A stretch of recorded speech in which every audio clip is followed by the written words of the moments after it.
And that's one thing I'm thinking, right, I'm knocking on a bit now, but if I get the right controls in the right order, perhaps I might cling on to this sort of last vestige of hope that I might be the best in the world, and it's some sort of like weird fascination. There we go. Knocking on a bit. You're about the same age as me. Come on, stop it. Hello there. My name is Kit Rackley. My pronouns are they, them, and this is Coffee and Geography.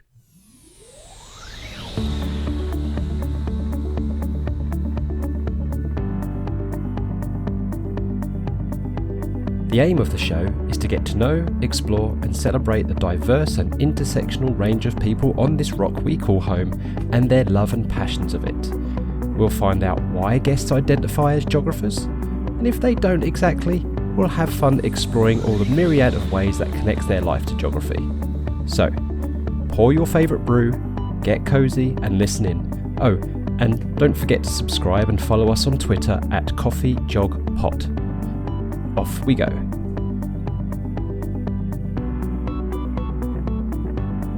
Hello everybody. Third time lucky. Well, no, actually. I think if you've been listening now, and this is the third time, it's been going quite well. I'm very, very passionate and motivated to carry on. And I've got a fabulous guest with me this week. And it's April Fool's Day today, 2021. As I say, I'm time stamping these for prosperity. But I'm being joined today by David Alcock. Hello, David. Good morning. Hello. Good morning, Kit. David describes himself as afflicted by FOMO, or fear of missing out. He does try to keep lots of plates spinning through teaching, reading, writing, family life, orienteering and fitness. But he says he's been inspired by loads of people that he's met, the places he's been and the books that he's read, and then to believe that the vast majority of humans are cooperative and that together we can make great strides towards a better life.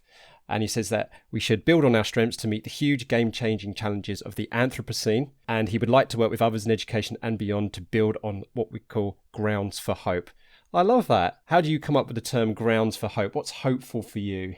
So what I find hopeful is stories about where people have overcome adversity to sort of improve their lives, and the original sort of starting point for this was coming across Hans Rosling in the Gapminder project. Not only the graphs and stats on the website, but watching some of his talks, which made those stats come alive, and then a couple of his videos that basically showed real life stories of people overcoming significant challenges and moving on, improving their lives, like the sesame seeds farmer or the family in Thailand, and noticing how small changes happen normally for the better in many people's lives. That was my original way in, and I started to research perhaps why I hadn't taken that sort of message on board.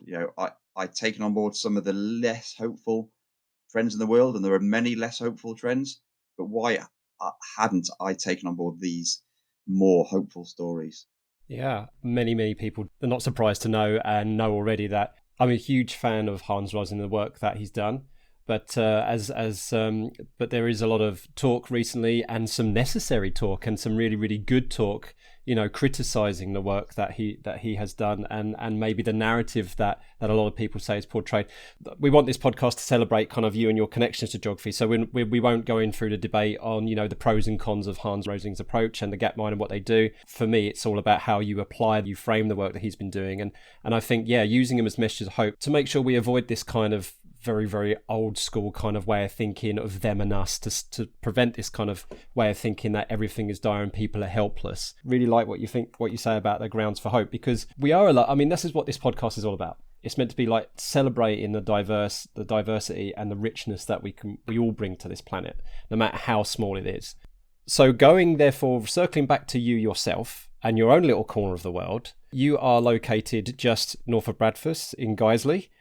Tell us a little bit about your area, which is just south of the Yorkshire Dales. What does your place mean to you? How do you connect and identify with your place, and how does that differ from maybe other places you've lived, places you visited? I've connected with Yorkshire since I came up to Leeds to study geography in the mid-90s, and I've lived here on and off in the late 90s and early 2000s. And then, I settled in Guiseley about 15 years ago. And it's got a really good mixture of being really near the countryside, really good to go for runs when my Achilles allows, or bike rides. You can get out in some lovely peaceful areas. And it's only a 14-minute train journey into Leeds. It's also accessible for to my school in Bradford. And Guiseley is an interesting place. It used to be considered to be part of Bradford, but it's very near the sort of Leeds Bradford boundary. And from the train station, the trains split. Some go to Bradford, some go to Leeds, and it's interesting. It's interesting to be a very interesting geographical location. It's where a number of my friends have settled. The ones I went to university with in the 1990s, many of us have come back to Leeds and moved to or near Guiseley. It's a really nice neck of the woods. This area here, sort of Leeds, Bradford in general. Nice, yeah, and it's really, really interesting because a lot of people say that about where I am in Norfolk. They say, "Oh no, once you've kind of moved from a different part of the country to Norfolk, people tend to not leave." Like, kind of Norfolk is kind of like this honeypot of especially of young people, despite, which is really, really interesting because Norfolk is, well, diverse is probably not the way. Well, it's actually quite polarizing in some respects, where some parts of Norfolk are kind of deeply, deeply conservative, and some parts of Norfolk, especially like Norwich, are very, very, very liberal. It's really, really interesting dichotomy.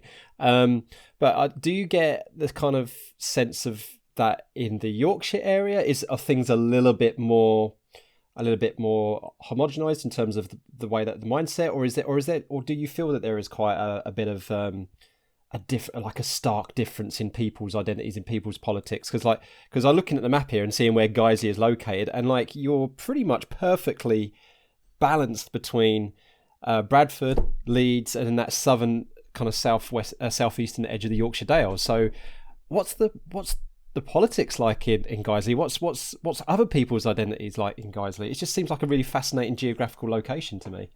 Well, in terms of the sort of party politics, until about 15 years ago, it was one of the rare three-way seats in Britain. There was Lib Dems, Labour, and Conservative were within a few thousand votes of each other.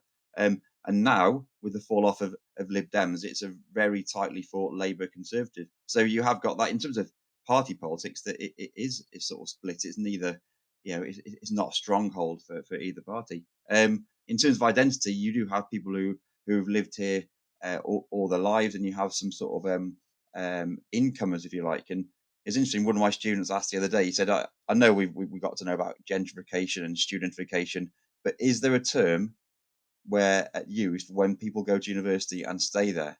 And I said, I'm not sure there is a term, but I had mentioned it at GCSE. I said, many of Leeds' population, because it's such a big university town, like Norwich, many of the population moved there to go to university, and they've sort of stayed, and they've sort of spread out in that northwest wedge.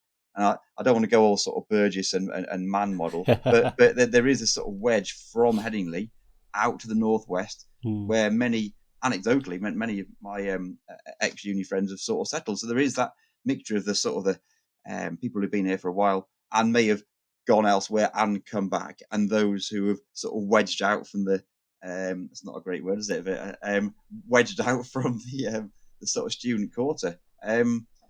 It's an interesting mix of people, and there's a lot of pressure, the usual sort of pressure on should we build the houses here, and there's the added aspect of Leeds Bradford Airport, which is only 5 miles away, and the council just voted to expand it. Okay, and there's me with this dichotomy. I've experienced a lot of travel before. A bit less so in recent years, and I've taken students abroad. And I'm thinking, well, I benefited from air travel, but I'm now more aware of the damage that climate change has brought. And what would I have voted for if I was to vote for this? Would I deny others the chance to see the places I've been, and how do I weigh up these issues in my mind? And that's it's not split along party lines. Basically, there's been lots of discussions. Anyway, so that's one more geographical element is that we have got aeroplanes over much of the time, not the last year. Well, you see, that's exactly why I asked that question. That's really, really fascinating. And because when we all break down political barriers and kind of get out of our tribal kind of sense, you actually see that there are so many issues which are quite galvanize people on all sides, of the political spectrum, for one way or the other. And that's why I asked, because, and it just goes to show how geography can influence politics and vice versa. So that's really interesting. And I kind of love how I have the same kind of feeling here. I mean, I'm originally from Harlow in Essex, and we've just got Stansted Airport up the road. So obviously there's been the same discussions regarding the expansion of Stansted, which currently is being put on hold because it was part of the bid of whether it would be Stansted or Heathrow or Gatwick or this new Boris Island airport. So the same debate and arguments happen there. I usually ask this question first, but because of where you're located, I'm asking it now. So you're in Guiseley, you're in Bradford and Lees, and I'm a tea drinker. I love my Yorkshire tea. That's my favourite tea. I swear to God, they're going to start paying me now. They have to start paying me. If you're listening Yorkshire tea, you've got to start paying. That's the third time I've mentioned you now. So are you drinking Yorkshire tea, or are you a coffee drinker? And what are you drinking? I'm a coffee drinker. I'll drink once a tea every now and again to be social, but it's got to be coffee. But I'm actually drinking it out of a world challenge. It's called Tea Cha. That's their. So I did a couple of world challenge expeditions, building on my experience in terms of all the conflicted climate change experience. But so it's in a big tea mug. Gone down the road. I've gradually shifted from the instant coffee to the ground coffee to the grind your own coffee. But I am sticking to a Yorkshire brand. But the Yorkshire brand, nothing special. It's Morrisons. So basically, it's Morrisons Italian-style roasted coffee beans. Interesting. Rainforest Alliance certified, but nothing special. So that's my kind of parsimonious nature. Yeah, I don't want to spend £6 on a sort of single blend, but it also supports a Bradford-based business with Nice. Morrisons. But I don't even drink that on an average term day morning. I'll be spooning out the instant coffee. You can't be blamed for that. Yeah. The freeze dried coffee. Yeah, but my plan is along with a map of guests, I'm hoping to map everybody's brews. So and how that's connect. So hopefully by the time this goes out in the summer, the people listening to this will look at the map of guests and tell me, Kit, you're not having enough people from this part of the world. And I know I'm working on it. I'm really, really hard to get as many people from around the world as I can. But also a map of the brews that they are drinking and how that connects everything, so that when we can have a bit of, I don't know, we could bit of GIS it maybe or something. Well, to add to that, I've got to say this isn't going to help because it doesn't. It says it's a blend. It doesn't say which countries. He doesn't even say which countries it's blended from. Now that's a shame. But it must be somewhere.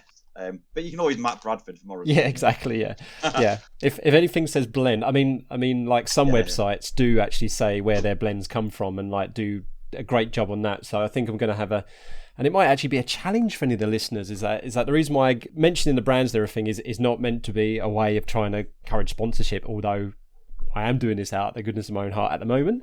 But it is a good way of maybe if we mention this and the listeners can go and investigate for us, that'd be amazing. Because I just want to give a shout out, for example, one model that really works very, very well. And I do want to give a shout out to it because it's worth for everybody interested in geography to listen to it. Is that one of the podcasts I listen to is the BBC Digital Planet. It is a fantastic, fabulous. So shout out to the folks at BBC Digital Planet. I'm going to try and get them to listen to this if I can.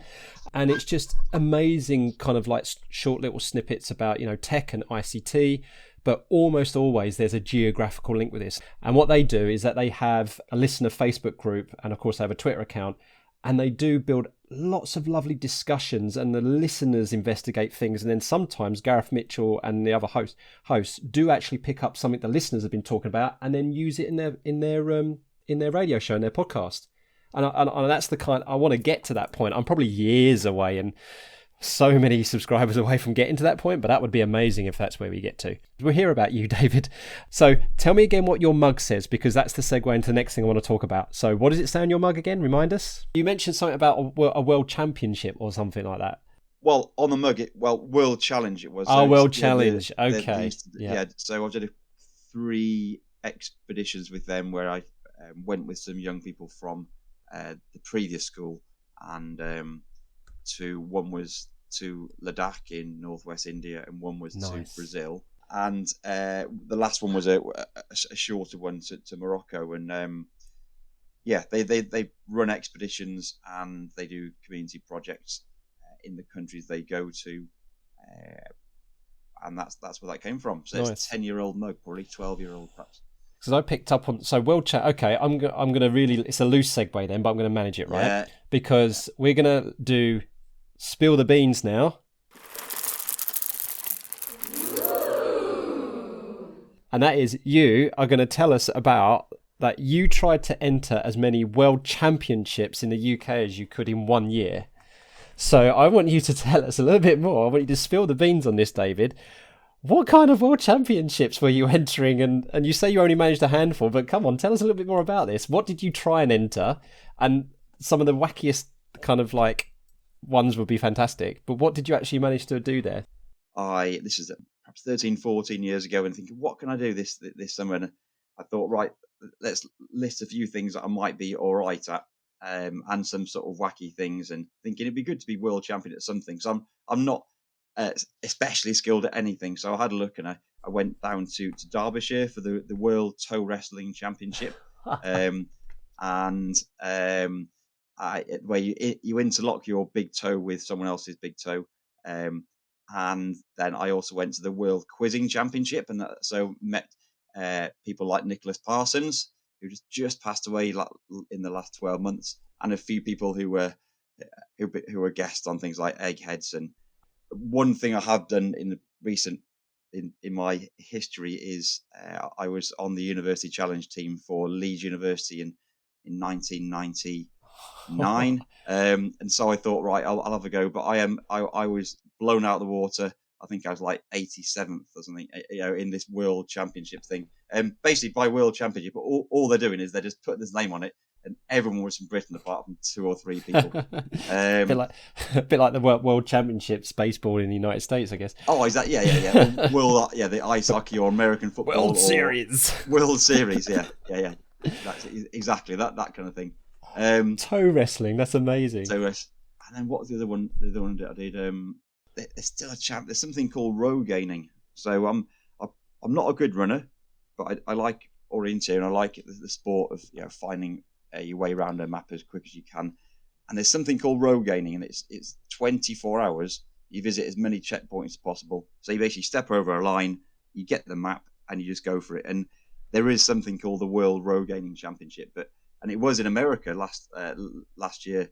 I've never done it before, and that's one thing I'm thinking. Right, I'm knocking on a bit now, but if I get the right controls in the right order, perhaps I might cling on to this sort of last vestige of hope that I might be the best in the world, and it's some sort of like weird fascination. There we go. Knocking on a bit. You're about the same age as me. Come on, stop it.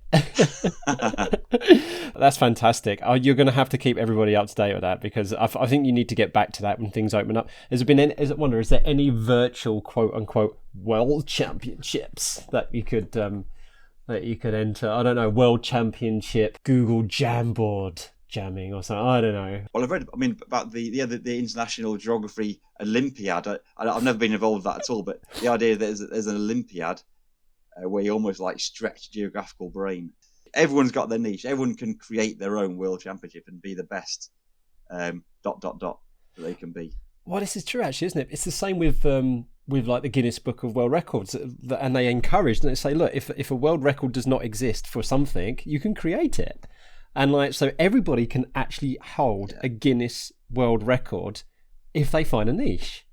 So yeah, people listening, what is kind of like the weirdest kind of like Guinness World Record that we can find? There you go. It's a challenge for everybody. There might be some people who know that. Okay, cool. I didn't know that you were on University Challenge. One of my ex geography students, actually, who is like absolutely incredible, was on University Challenge actually this academic year. So shout out to Tom. Hi, Tom, at the University of Cambridge. I've forgotten what college he's in now.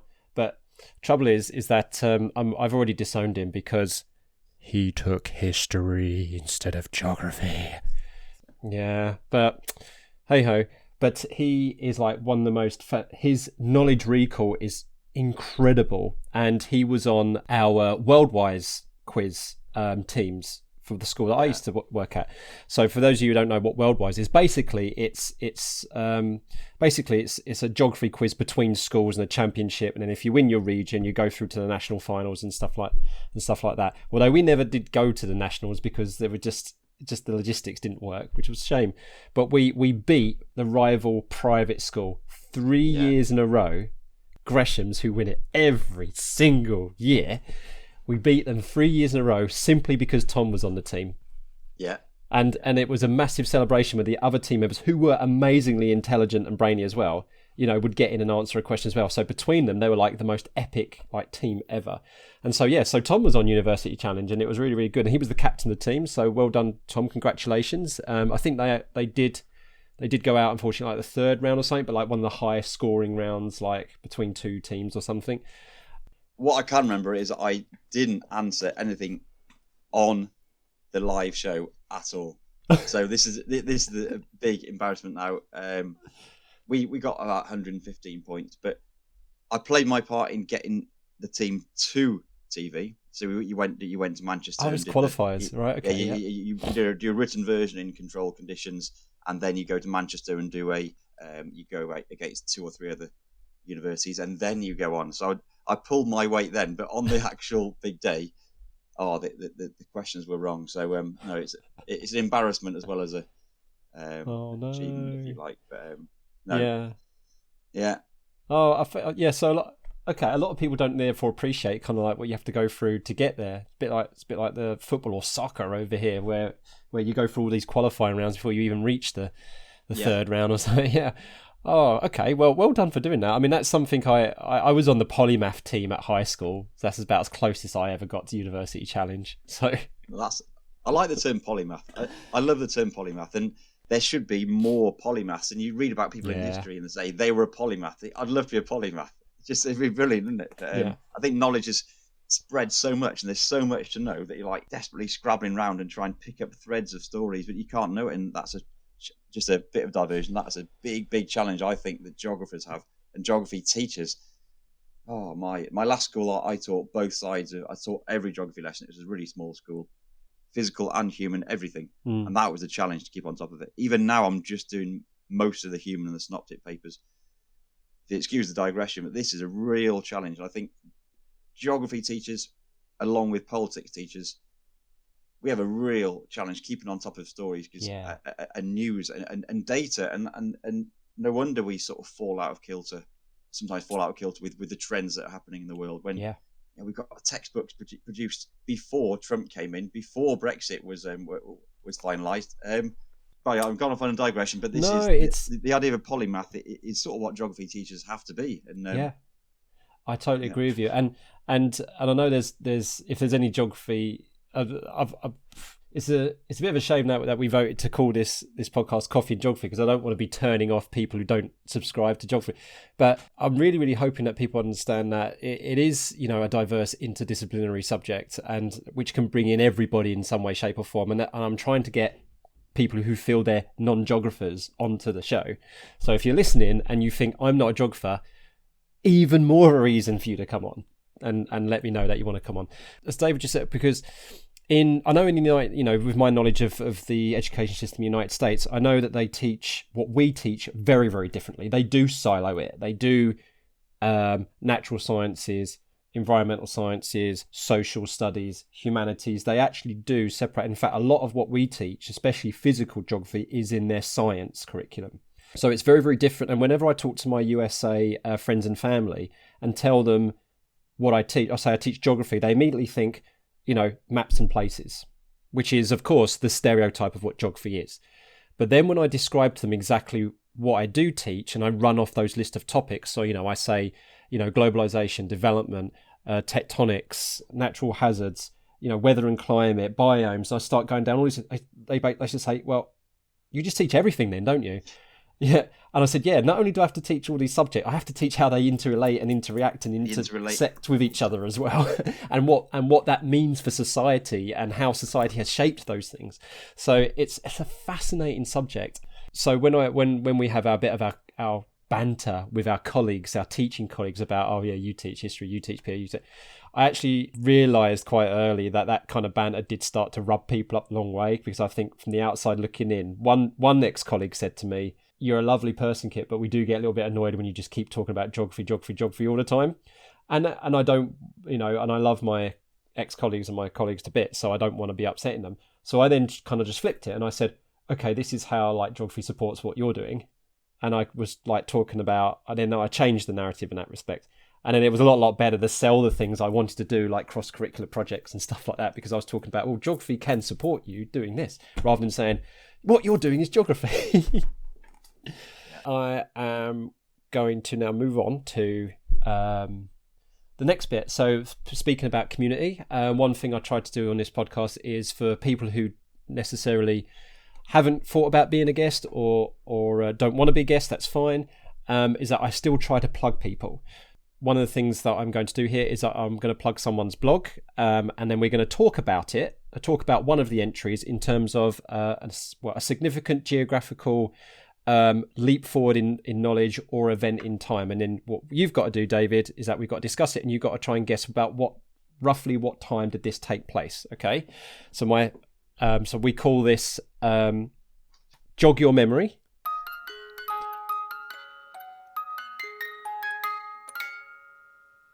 This week, I'm going to be plugging David Priest. Hello, David, if you're listening, and David's blog, which is drpriest, that's drpreece.home.blog. And David does a lot of commentary about the teacher profession, the geography teaching profession, but does also talk about topic-based stuff as well.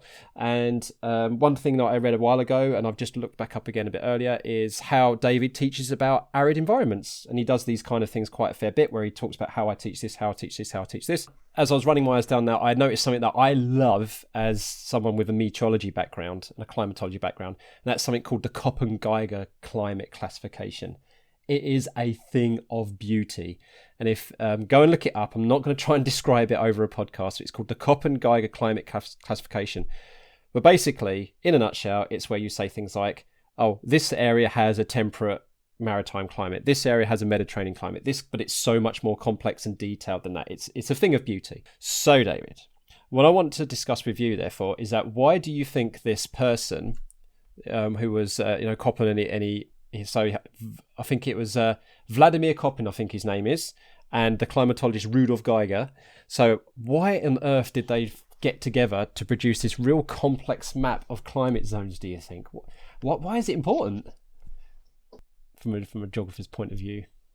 Okay, I think the purpose might be for to work out which crops and which animals could be farmed in these areas. So very much a kind of anthropocentric usage is my guess. If not, it could be some kind of naturalist's classification. The application. I mean, why do scientists and climatologists do this kind of thing? Usually, it's for some kind of application.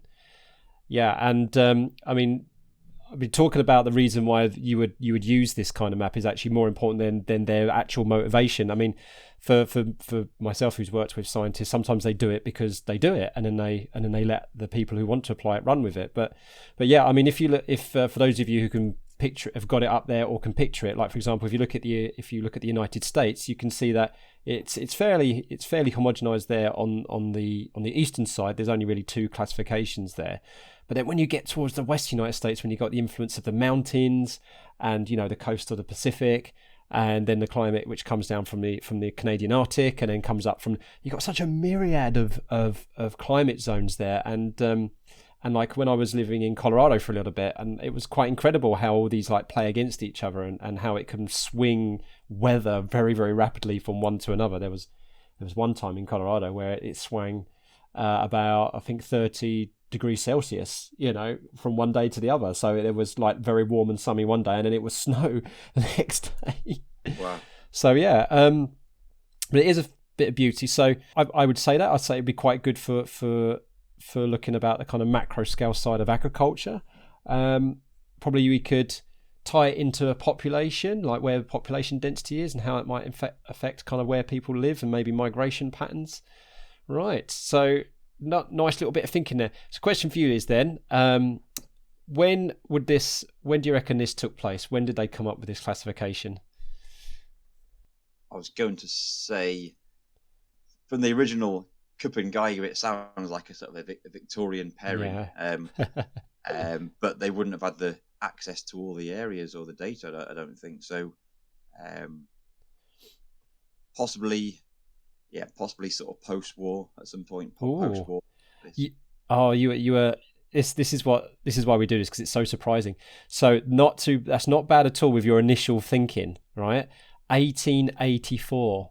This came out. Yeah. So you were right actually to start with, and I think actually, but when you said your follow-up about maybe they didn't have access to X, Y, and Z, well, it actually just goes to show that if you've got the data and you're the knowledge of, like in this case, like of weather and climate patterns, then you've got your topographical maps, you can figure out quite accurately, things like your climate zones, despite the fact you might not have visited every single place. And I very much doubt that Coppen or Geiger had visited Mongolia and had noticed that there are at least 3, maybe 4 climate zones in Mongolia, but it's very accurate and it's still quite used quite today. And then you can look at climate graphs for each of these places and see how they match up with the climate zones. It's very, very good.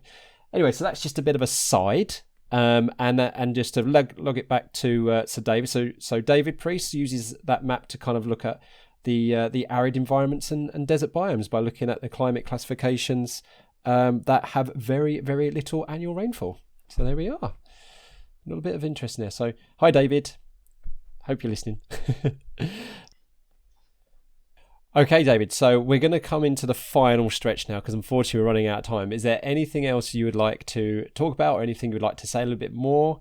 Yeah, I developing the Hopeful Education initiative and my thoughts about that all the time. So if any of your listeners have got any insights from books or articles or things their students have said, or any sort of take on how we can be hopeful about the future without being complacent about the future, that I would love this opportunity to sort of reach out and see what thoughts teachers have had or young people have had about this idea of hope without being complacent and without supporting the status quo, but whilst realizing that there are elements of today's society that can help us improve as and flourish as humanity. So huge, complex area, but it's what I think about a lot, and that's the one sort of call out I'd like to make, just to get more voices involved and more thoughts and more to be challenged, because my ideas have moved over the years, particularly in the last 2 or 3 years since I've started this project. They've been moved and challenged, and that'd be great, Kit, if any listeners got in contact with any ideas and prompts and what am I doing and what works well. Awesome. Yeah, and at the very end of this podcast, you'll get your social media profile name out there so people can contact you. And I totally subscribe to that. And one person I really would love to get on the podcast is someone called Clover Hogan, who does amazing work trying to empower young people and she calls it to move them from climate anxiety to climate agency, using the power of positivity and using positive voice. And that's something which I'm deeply passionate about, because I believe that, for example, climate change is a safeguarding issue, and then one of the way to promote protective factors and reduce risk factors of that is to promote positive voices and change, to say, look, hey, we can use hope to deal with this crisis. So totally subscribe to that. And please everybody, if you're listening and you've got some examples there or want to support Dave with that, please do get in touch, and his social media tag will come very shortly. Right, so we're going to finish off now with a bit of a challenge. So I'm going to keep my time on here, because we are going to have 30 seconds to try and see if we can link a topic to geography that was set by our previous guest, which was Catherine Owen. And Catherine Owen thought she'd play dirty, play nasty. So what she thought, she took a history topic for us. And this is what we've got, a link to geography, and we've only got 30 seconds to do it. Okay? So are you ready for this topic? Yes. We can do it. Right, the topic is the Battle of Hastings. 30 seconds. Go. How can we link that to geography? as far as I can recall, involved a hill, and Yep, there was a marshland in front of the hill. Marshland in front of the hill. As a protective barrier. And we had the idea of, if you're on a hill, all right, we do this in the geography of conflict at school. So the hill can be great because you've got good visibility and your arrows can fly further, but it can be isolating. You can be trapped up the hill by the other forces. It's hard in 30 seconds. Yeah, especially when you haven't thought about it for a bit. So when we do site and situation in geography, one of the factors is it a defensive point? So that's exactly, okay. I think we got it. I think if we had 60 seconds, we would have nailed it. But I think we've done a good enough job there in 30 seconds. And of course, we didn't get to talk about how the fact that it actually shaped, like, the demographics and the culture, obviously, and then given the rise to certain place names because of, So I think we could have gone on a bit more. Oh, okay, I'm cheating now. Shut up, Kit. It's been 30 seconds. All right, that's amazing. Right, so what do we think we should use then to kind of try and stump the next guest? So what topic would you like the next guest and I to try and link to geography in 30 seconds? I was going to use the word hope itself and see how they could move on with that word. Wow, why not? So that is one option. It's something that I spend a lot of time thinking about, but will it be something that they can attach to their speciality or their interests? And that would be interesting to see. They might suddenly riff and say, I could talk all day on this, like me. But if you can hit them with that would be interesting. I love that. I'd listen in. Something a little bit more abstract, but I really do like that. And why not? Okay, that is absolutely fantastic, David. So first things first, can you please let us know how people can get in contact with you via social media? I have a Twitter account at David Alcock 1, and the Hopeful Education account is at Hopeful Ed, ED, and I do write occasionally on alcock.blog, so Alcock with one L, and that's the one platform that I use. And do you have anyone you'd love to give a shout out to? Anyone at all? Just the whole geography community, the whole rich, varied geography community.